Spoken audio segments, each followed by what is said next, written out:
here we are, Virginius and I, very proud to present to you the Zero Pollution Action Plan.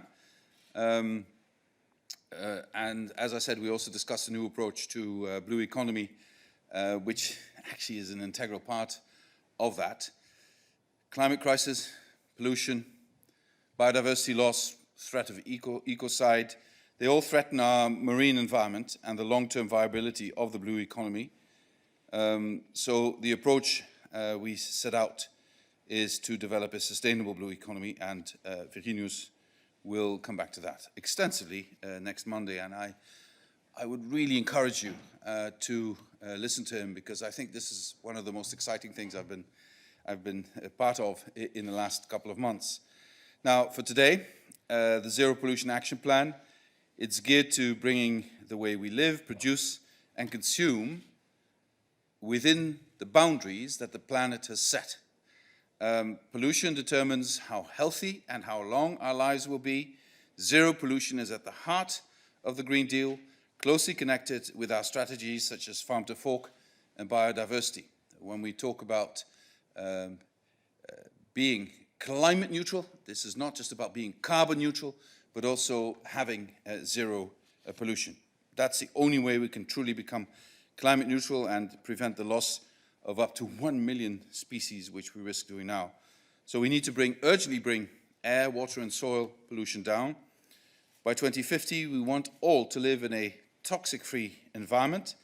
There will still be some deposits, really, but they will have reached a level that no longer is harmful, neither for our health nor for the planet. This is important because pollution in the EU still leads to 1 out of 8 deaths. So of every 8 people dying, 1 is caused by pollution. Severe cancer, respiratory diseases, they're all linked to pollution, with the most vulnerable in society, like always, suffering the harshest impacts. Pollution in the EU and elsewhere is one of the 5 main drivers of the risk of ecocide. So it also contributes to the ongoing mass extinction of species. If we don't deal with it now, our children will have to deal with it, and that will cost a lot more and become much, much more difficult.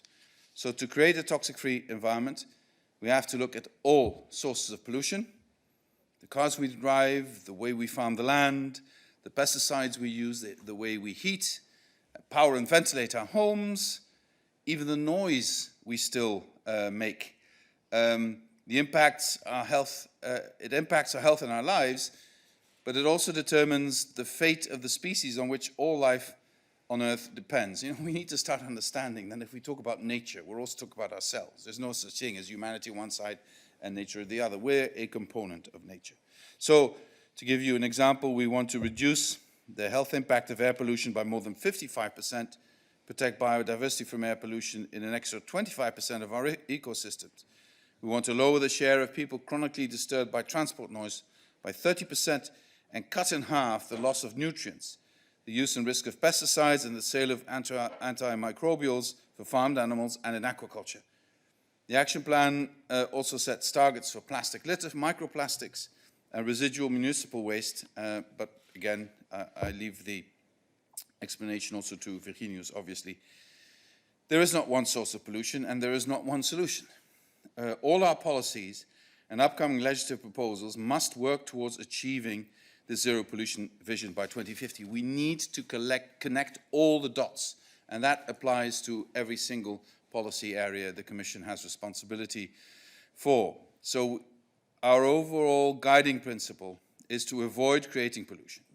If pollution then becomes unavoidable, it has to be minimized, controlled, and when necessary, cleaned up. Stricter enforcement will ensure that measures taken are also followed through, and this should be also a clear message to Member States, co-legislators. If you take a decision and the decision needs enforcement, we will enforce. This is of extreme importance. So before I hand over to Virginius, I want to mention a few actions on specific sources of pollution on air.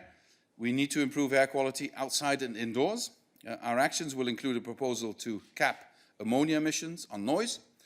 We will reduce noise pollution from transport by updating our rules for tires, road vehicles, aircraft and railways.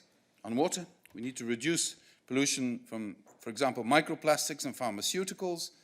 And on soil, we will focus, among other things, on identifying and cleaning up contaminated sites. So, in conclusion, the faster we act, the better we ensure measures are implemented, the more chance we give the planet, and most of all ourselves, room to breathe again. And I think this is extremely urgent.